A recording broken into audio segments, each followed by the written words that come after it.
시작하면서 녹화를 눌러야 되는데, 예, 예. 지금도 2시간 꼬박 했는데, 녹화를 하나도 못했어. 그래서 용케 녹음을 하셨네. 아이고, 아유, 예.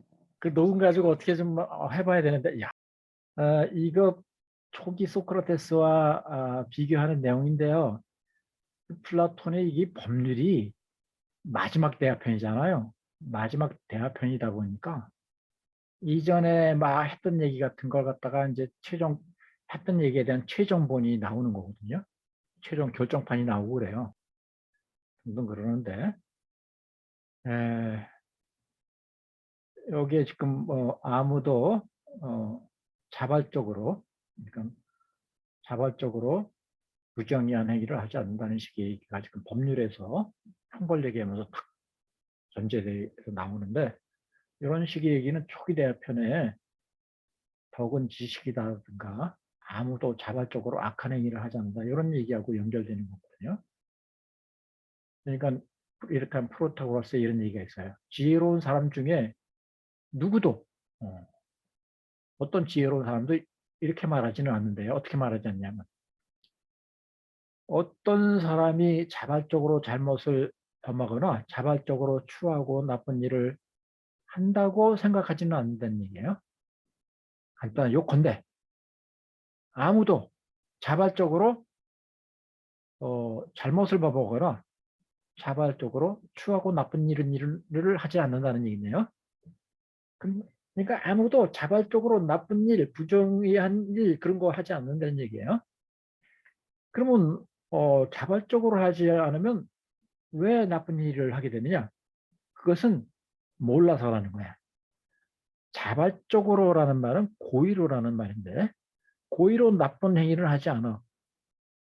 그러면 악한 행위, 나쁜 행위의 원인은 뭐냐? 그건 모르기 때문이다라는 게 초기 대화편의 얘기예요. 몰라서 그런 거다. 무지해서 그런 거다. 소크라테스는 그걸 무지에 돌렸어요. 무지에. 그런 무지에 돌리면서 어떤 사람은 어, 쾌락이라든가 즐거움이라든가 괴로움에 져서 혹은 분노나 사랑, 두려움 중에 하나에 굴복당하기 때문에 굴복당해서 나쁜 행위를 한다고 생각하는데 이건 잘못됐다라고 보면서 하는 얘기가 아무도 기꺼이 혹은 자발적으로 나쁜 것들 쪽으로 나아가지 않고 어, 나쁘다고 생각하는 것들 쪽으로 나가지 않는다는 게 초기 대화편의 입장이거든요. 플라톤의 소크라테스의 입장이에요. 음? 그러니까 괴로움에 져서 분노라든가 사랑, 두려움에 굴복당하기 때문에 나쁜 행위를 한다 이렇게 말하는데 이건 아니라는 거예요. 몰라서 그런 거다 이렇게 얘기했는데 지금 법률 후기 대화편에 들어가서는 입장이 용하고 달라졌어요. 뭐가 달라졌어요? 인간의 전체 무리가 5권에 나오는 얘기인데 전체 무리가 절제 없는 상태로 사는 경우는 무지나 자제력의 결핍이나 이 둘로 말미암아서 이다라고 얘기하는군요. 그러니까 무지뿐만 아니라 우리가 잘못된 행위를 하는 건 무지뿐만 아니라 자제력이 결핍돼서 결핍도 원인이 될 수 있다는 얘기예요.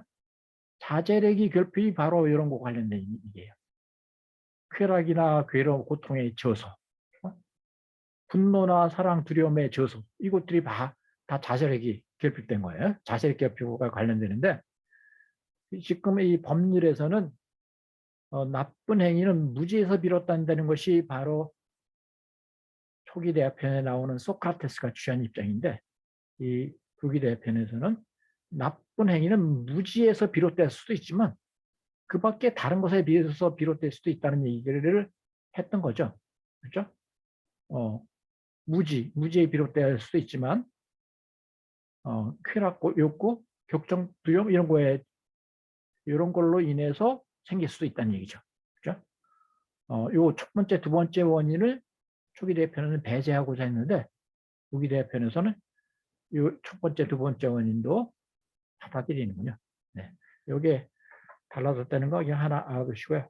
내가 긴 얘기를 준비했는데 나중에 시간 나면은 조금 초벌에 관한 얘기, 고르기아스 얘기를 좀 덧붙여 보고요. 그렇지 않으면 조금 패스를 해야 될 것 같습니다. 자, 바로 10권으로 들어가겠습니다.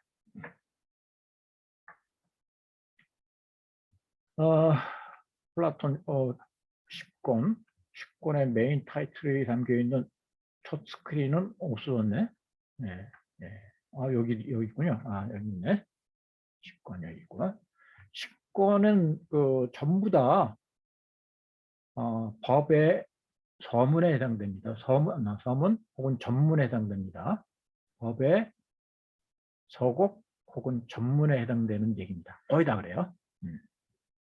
근데 여기서는 법률 10권에서는 무신론적인 견해들에 대해서 반박하는 논리로 일관되는데요. 그래서 어떤 플라톤의 종교적인 입장이 나와요. 그래서 이전의 종교적인 입장과 비교해서 보는 것도 좋을 것 같아서 이전에 플라톤에 대합해서 편에 나왔던 플라톤의 종교관을 쫙 섭렵해 보면서 법률 10권으로 들어가겠습니다. 예, 일단 초기 대편 에오티프론을 보면 그 우라노스, 크로노스, 제우스, 즉 아버지 신인 우라노스와 자식 신인 크로노스의 관계, 그리고 크로노스와 또 그 자식인 제우스의 관계와 관련해서 이들 부자 관계의 신들 사이에 싸움이 있다는 식으로 헤시오도스의 얘기가 되잖아요. 헤시오도스 속에 싸움이 있었던 걸로 얘기가 되고, 그래서 에오티프론에서 등장하는 에오티프론도 이 사실을 그대로 사실로 받아들여요. 신들 간에도 이렇게 싸움이 있었다. 부자 신들 사이에 싸움이 있었다는 걸 그대로 받아들여요. 근데 이와 관련해서 그 소크라테스는, 초기 대표의 소크라테스는 문제 제기를 해요. 문제 제기를 하는데 이런 식으로 문제 제기해요. 당신은 이 일들이 그대로 일어난 걸로 정말 믿고 있어? 즉 자식 신이 아버지 신의 왕권을 빼앗는 식의 얘기들, 그런 얘기들을 정말로 믿고 있어? 그러니까 에오티포는이 이것들보다 한층 더 놀라운 것들도 믿고 있습니다. 그래요. 그러니까 소크라테스는 그러면 당신은 신들이 세계의 상호 간의 전쟁과 무서운 적개심들, 싸움질들, 그리고 그 밖에도 이런 유의 많은 일들이 실제로 있는 걸로 믿소? 하고 물으면서 좀 의문을 제기해요. 그랬다가 나중에 중기대표님 국가에서 이런 얘기를 하네요. 바로 에오티프론에 나왔던 얘기를 상기시켜줘요. 신들의 싸움 이야기는 허구다. 우라노스, 크로노스, 제우스에 대한 헤시오도스의 기술은 가장 큰 거짓말이다라고 얘기를 하네요. 그렇죠? 또한 신들끼리 전쟁을 일으키고 서로들 음모를 꾸미며 싸움질을 하는 것으로 이야기하는데 그렇게 이야기해서는 안 된다. 이건 사실이 아니니까 라고 얘기하고 있어요. 그렇죠? 그래서 전통적인 어떤 신관들에 대해서 부정적인 태도를 취하고 있네요. 신은 좋은 것들의 원인이다. 언제나 신인 그대로 묘사해야 된다. 적어도 신은 참으로 선함으로 그렇게 이야기해야 하겠지 라고 말하고, 신은 모든 것이 원인이 아니라 좋은 것들의 원이다 라고 얘기하면서 신에 대해서 부정적으로 묘사되고 이런 내용들을 부정하는군요. 그렇죠? 그런 다음에 국가에서 중요한 문제 제기를 하는데요. 앞부분만 읽어볼게요. 만일 신들이 존재하지 않는다거나 또는 신들에게 인간에 관한 일이 전혀 관심사가 되지 않는다면 무엇 때문에 우리가 신들의 눈을 피하는데 마음을 씁니까? 하고 아데이만토스가 소크라테스에게 얘기를 하네요. 일단 첫 번째, 신들이 존재하지 않는다거나 가정을 하고 있네. 혹은 신들에게 인간에 관한 일이 전혀 관심이 되지가 않는다면 무엇 때문에 우리가 신들의 눈을 피하는데 마음을 써야 하냐고 반문하는군요. 이건 신들이 존재하지 않을 가능성, 그리고 신들이 존재하되 인간 사회에 신들이 관심이 없을 가능성을 제시하죠. 그리고 세 번째는 설령 신들이 존재하며 인간의 일에 관심을 갖는다 할지라도 우리가 신들에 대해 알고 있고 또한 듣고 있는 것들의 출처는 다름 아닌 관습 및 법률이며 또한 신들이 계보를 밝힌 시인들인데 바로 이들이 재물과 공손한 서원에 의해서 그리고 복납에 의해서 신들이 동화하게 되어 마음을 돌리게 될 수 있는 걸로 말하고 있습니다. 라고 얘기하네요. 신이 존재하고 또 인간 사회에 관심이 있다 하더라도 그래도 우리가 잘못했을 때 신들한테 공난물을 바치고 그렇게 되면은 신들이 노염이 풀려갖고 우리를 벌 주지 않을 수 있다는 얘기죠. 그 가능성을 제시해요. 만약 그렇다고 한다면 우리가 뭐 정의롭게 살 이유가 어디 있느냐 하고 문제를 제기합니다. 근데 바로 이 세 가지 문제 이와 관련된 답을 80세 다 돼서 이제 이 답을 하고자 합니다. 국가 이권에서 나왔던 얘기, 국가는 40대 50대 사이에 집필한 건데 이때 던졌던 문제에 대해서 이제 마지막 대화편인 법률에서 답을 하게 됩니다. 그리고 국가 이후에는 티마이오스를 보면 티마이오스에선 전통적인 신들에 대해서 이런 견해를 피력합니다. 우리가 신화에 나오는 신들이 탄생에 관해서는 안다는 것이 우리 힘에 붙이는 일이므로 개연적이거나 필연적인 논증도 없이 말하더라도 간습에 따라 믿어야 한다라고 정도만 얘기합니다. 전통적인 신들, 올림포스 신들이라든가 이런 신들에 대해서는 그들이 탄생에 대해서 우리가 안다는 것은 우리 힘에 붙이다는 거죠. 그래서 그냥 관심에 따라서 그렇다고 믿어야 한다 정도만 얘기해요. 그리고 더 얘기를 하지 않아요. 그리고 티마이오스에서는 데미우르고스라는 신을 등장시키죠. 그리고 필레보스 편의 얘기를 내가 끌어다가 했는데 저장이 안 돼서 날아갔군요. 여기 있네, 필레보스. 우리에게 조음을 실현하는 노스이기가 해요. 그러니까 모든 것과 이른바 이 우주는 비이성적이며 아무렇게나 되는 대로 작용하는 힘과 우연적인 것이 지배한다고 우리가 말해야 할까? 아니면 반대로 우리의 선인들이 말했듯이 지성과 어떤 놀라운 분별이 규제하고 조정한다고 말해야 할까? 하고 물음을 제기하고요. 이 물음과 관련해서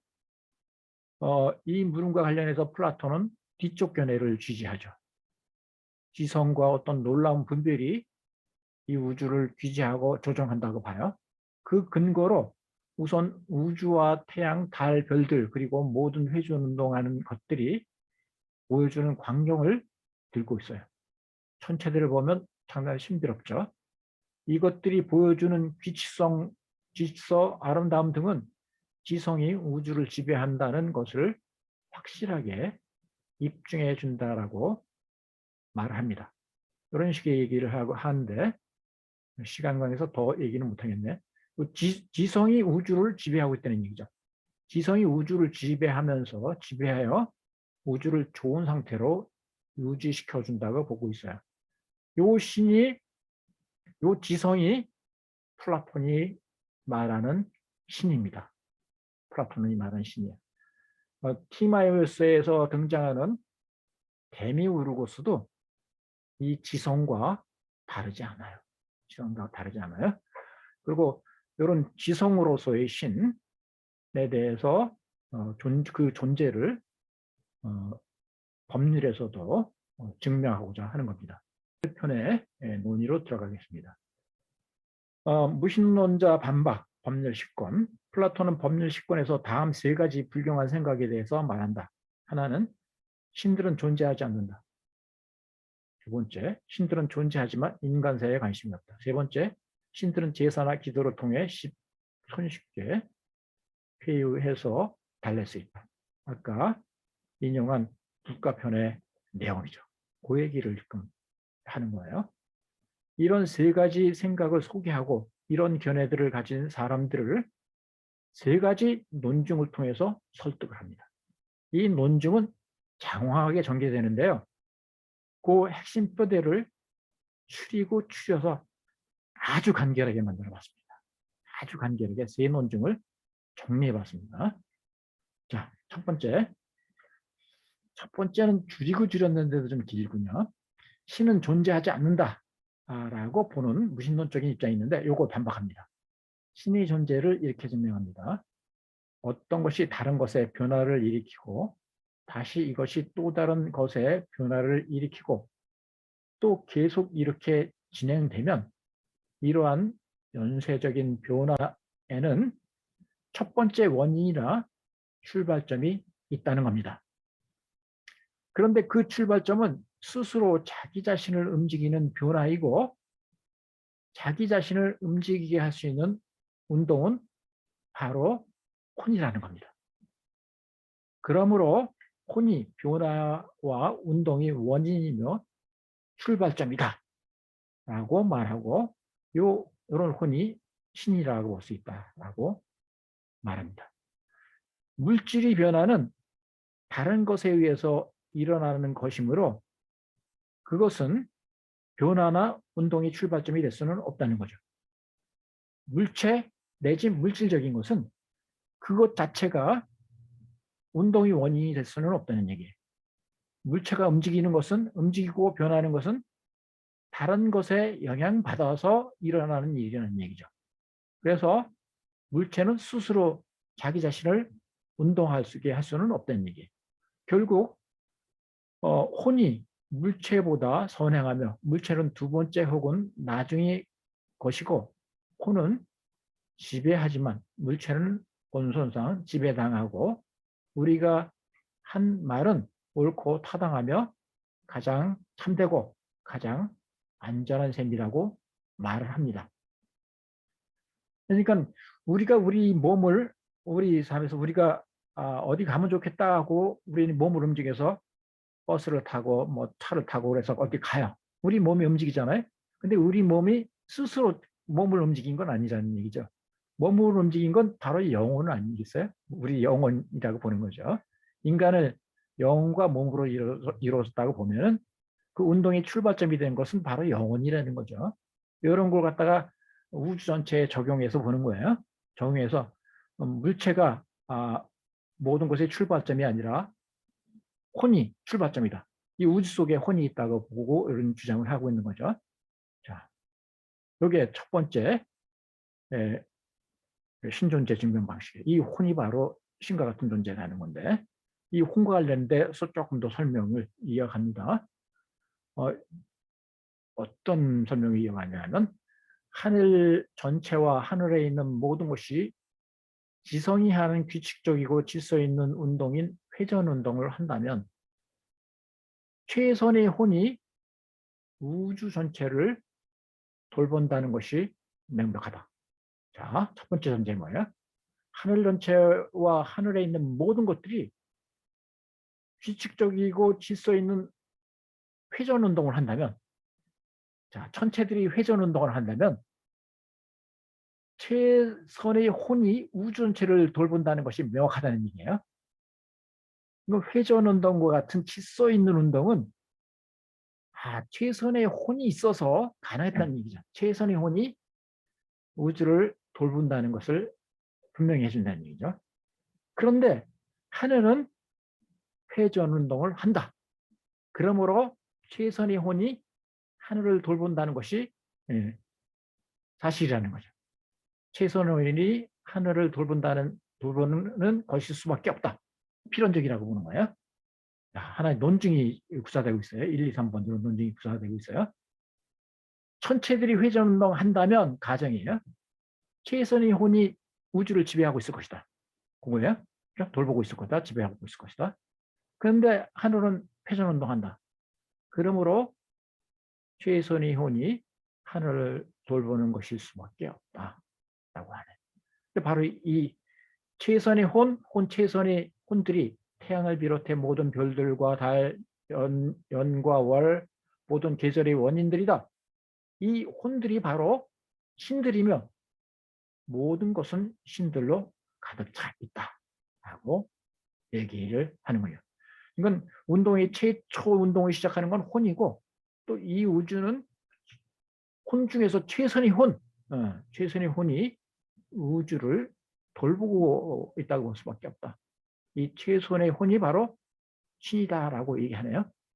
자, 이 논증의 타당성 여부와 관련해서 시간 되면 나중에 살펴보겠습니다. 그리고 이게 첫 번째 논증이고 두 번째 논증은 이런 겁니다. 이것도 아주 간략하게 추려본 건데요. 신들은 존재하지만 인간 사회에 관심이 없다라는 견해를 이런 논증으로 반박합니다. 신들은 모든 것을 알고 보고 듣고 있다. 신들은 선하며 그것도 가장 선하다. 그러므로 우주의 모든 것의 소유자가 우리 인간의 관심을 기울이지 않는다는 것은 그에게 어울리지 않는다라고 얘기하네요. 자, 신들은 모든 것을 알고 있어요. 마치 기독교적인 신과 같아요. 전지하는 것 같아요. 모든 것을 알고 보고 듣고 있대요. 전지해요. 신들은 선하며 그것도 가장 선하대요. 기독교적인 신의 특성은 어때요? 전능하고 전선하다. 즉 지극히 선하다는 거잖아요. 선한 특성도 가지고 있네요. 지극히 선하다. 가장 선하다. 그러므로 우주의 모든 것의 소유자가 우리 인간의 관심을 기울이지 않는다는 것은 그에게 어울리지 않는다. 신들은 인간의 삶들을 속속들이 다 들여다본다는 거죠. 들여다봐. 그리고 어떤 때는 분노도 하고 어떤 때는 애처롭게 생각하기도 하고 막 그래요. 모든 걸 보니까. 근데 신은 선해. 근데 선한 신이 인간의 아주 고달픈 삶을 이렇게 돌보지 않을 이유가 없다는 것이죠. 우주의 모든 것의 소유자가 우리의 인간의 관심을 기울이지 않는다는 것은 그에게 어울리지 않는다는 얘기죠. 선한 신에게는 어울리지 않아. 모든 것 속속들이 알고 선한 의지를 가지고 있는 신에게는 인간사에 관심을 갖지 않는다는 것은 납득할 수 없는 일이다라고 보는 거예요. 그리고 세 번째, 인간이 부정의한 행위를 해도 신들을 제사나 기도로 쉽게 달랠 수 있다? 이거에 대해서 또 반박을 합니다. 이런 논증을 통해서 늑대가 포획한 먹이 작은 일부를 경비견에게 선물로 준다고 해서 경비견이 마음이 풀어져 늑대가 가축들을 약탈하는 것을 눈 감아주지는 않는다는 얘기예요. 늑대가 이것저것 막 먹이를 포획하고 뭐 먹이를 사냥했는데 그 먹이 중 일부를 경비견한테 선물을 준다고 해서 경비견이 마음이 풀어져서 늑대가 가축을 약탈하는 것을 눈 감아주지는 않는다. 그런데 가장 위대한 보호자인 신들이 경비견이나 보통 인간들보다 열등할 리가 없다. 그러므로 선물로 쉽게 신들을 달랠 수 있다는 견해를 견지하는 사람들은 모두 불경한 자들 중에서 가장 불경한 자이자 가장 나쁜 자라고 얘기하는군요. 예, 그러니까 거의 유비논증 같은 걸 하고 있네요. 유비논증. 경비견과 신을 비교해서 얘기하고 있네요. 유비논증. 네.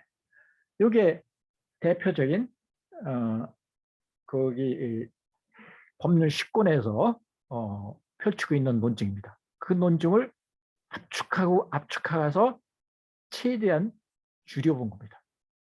한 권에 걸쳐서 펼치고 있는 내용을 핵심만 추려본 겁니다. 그게 설득력 있게 느껴집니까? 설득력 있게 느껴지나요? 일단 논증을 한번 쫙 살펴보면 간단하게만 문제점을 한번 짚어볼까요? 보면 여기서 운동의 계율을 쭉 거슬러 올라가다 보면 어떤 것이 다른 것을 변화시키고 계속 거슬러 올라가다 보면 첫 번째 운동의 출발점이 되는 것이 있다고 상정을 하고 있네요. 운동이 출발점이 되는 것이 있을 것이다. 그죠? 근데 운동의 출발점이 된 거는 스스로 자기 자신을 움직이는 것일 것이다. 이런 식의 얘기해요. 이런 논증은 나중에 이제 아리스토텔레스에게 영향을 주게 되죠. 중요한데, 예, 여기서 연쇄적인 변화에는 첫 번째 원인이나 출발점이 있다라고 얘기하고 있는데 이게 참이냐 하고 문제 삼을 수도 있어요. 꼭 최초의 출발점이 되는 거 원인 내지 출발점이 꼭 있어야 되느냐 논리적으로 이런 건 문제 삼을 수도 있을 거예요. 최초의 원인 출발점이 있다고 상정해야 되느냐 이런 거에 있다고 상정하는 것은 미리 신이 존재한다는 것을 선취하고 있기 때문에 그런 관점을 미리 취하고 있기 때문에 이런 전제를 하는 거 아니냐. 그렇죠? 이렇다면 1보다 더 큰 수는 2, 2보다 더 큰 수는 3 이런 식으로 무한히 나갈 수 있듯이 논리적으로 원인의 원인을 무한히 소급해 갈 수 없다고 봐야 될 논리적인 근거가 있느냐 이런 문제를 제기할 수도 있어요. 네. 그리고 두 번째 논증 관련해서 보통 어떤 논증에 대해서 평가할 때는 타당성을 평가하고 전제가 옳은가를 평가해요. 근데 이 논증은 회전운동이 천체들이 회전운동을 한다면 최선의 혼이 우주 전체를 돌본다는 건 명백하다라고 하는데 이걸 조건 명제라고 하죠. 조건 논술. P면 Q이다. 그런데 하늘은 회전운동한다. P이다. 그러므로 Q이다. 이걸 전권 긍정식이라고 해요. 논리적인 형식으로. P면 Q이다. 그런데 P다. 그러면 Q이다. 이런 식으로 전권 긍정식을 가지고 있으면 논리적으로 타당해요. 타당해. 타당성에는 문제가 없어요. 근데 전제가 옳으냐가 문제예요. 전제가 옳으냐. 전체가 회전운동을 한다면 최선의 혼이 우주를 돌본다는 게 명백하다고 하는데 회전운동은 최선의 혼을 상정해야지만 설명할 수 있는 거냐. 뭐 이런 문제도 제기할 수 있어요. 최선의 혼 없이 회전운동을 얼마든지 설명할 수 있는 거 아니냐. 그런 문제가 뭐를 제기할 수도 있어요. 그리고 뭐 혼이라는 게 있느냐. 혼 내지 최선의 혼이라는 게 있느냐. 이런 문제들도 제시할 수도 있을 거예요. 근데 이 고대 그리스에서는 이런저런 전제 속에서 이런 믿음들을 갖고 있죠. 내가 숨겨놓은 내용들이 있는데 문제점 뭐 제가 이렇게 문제를 추적해 본 거고요. 오늘날 우리 이해와 관점에서 보면은 플라톤의 해석에는 여러 문제점이 있는 것으로 보여요. 근데 오늘날의 관점에서 플라톤을 평가하면 자칫 시대착오적 오류를 범할 수도 있어요. 우리에게 의심스러운 점들이 있지만 그 시대에는 이런저런 가정 속에서 그리 의심스러운 것이 아닐 수도 있다는 얘기죠. 사실 우주론적인 논증이나 플라톤은 우주론적인 논증 내지 목적론적인 논증을 펴고 있는데 이런 논증은 중세의 토마스 아퀴나스 같은 학자들에게도 엿볼 수 있는 거고 이 토마스 아퀴나스 같은 사람은 신존재를 우주론적 목적론적인 방식으로 신존재를 밝히는 논증을 필연적인 논증으로 이해했고 아퀴나스는 자신이 신이 있다는 것을 논증을 통해서 알게 됐다고 그런 믿음을 보여주기도 해요. 토마스 아퀴나스의 또 여러 학자들이 그랬고요. 그러니까 플라톤보다 한 8세기 정도 이후에 태어났던 토마스 아퀴나스 같은 사람도 위와 유사한 논증들을 통해서 신존재가 있다는 것을 믿었었어요. 그러니까 플라톤도 아마 나름대로 필연적인 논증이라고 가정했던 것 같아요. 그리고 신들은 존재하지만 인간 사회에 관심이 없다. 이것도 문제 삼되면 신들이 모든 것을 안다고 그러는데 신들이 모든 것을 안다는 근거는 어디냐? 신들이 가장 선하다는 근거는 어디냐? 선하고 가장 선하다는 근거가 어디냐? 신들이 선하다면 왜 이 세상에 이렇게 악이 많이 있는데 방치하고 있느냐? 뭐 이런 문제 제기를 할 수도 있을지 몰라요. 기독교적인 신에 대해서 그런 문제 제기를 하죠. 뭐 그래요. 근데 그 시대 상황 속에서 이런 논증이 나왔던 것으로 봅니다. 마지막에 뉴비 논증이라는데 뉴비 논증 같은 경우에는 논증이 필연적인 논증으로 인정받을 수 없어요. 뉴비 논증은 귀납 논증으로 분류되거든요. 전제가 아무리 참이라고 하더라도 결론이 거짓될 수가 있어요. 근데 하여튼 그 신을 경비견에 비유해서 경비견도 뭐 비교할 수 없을 만큼 인간을 지켜주는 경비견이요. 이런 경비견 역할을 하는데 신이 인간이 잘못해 그랬을 때 복납물이라든가 등등에 의해서 쉽게 마음을 누그러뜨리고 넘어가겠느냐 하는 식으로 얘기하는 겁니다. 자, 이게 10권의 내용이고 뭐 지금 이렇게만 보면 뭐 하찮은 논증처럼 보일지 모르는데 상당히 진지한 논증이고요. 이 10권 관련돼서 수많은 논문들이 쏟아지고 이 10권만 가지고 10권의 번역과 설명을 붙인 그 책이 최근에도 나오기도 했어요. 예. 이것으로 5주차 법률 강의를 마치도록 하겠습니다.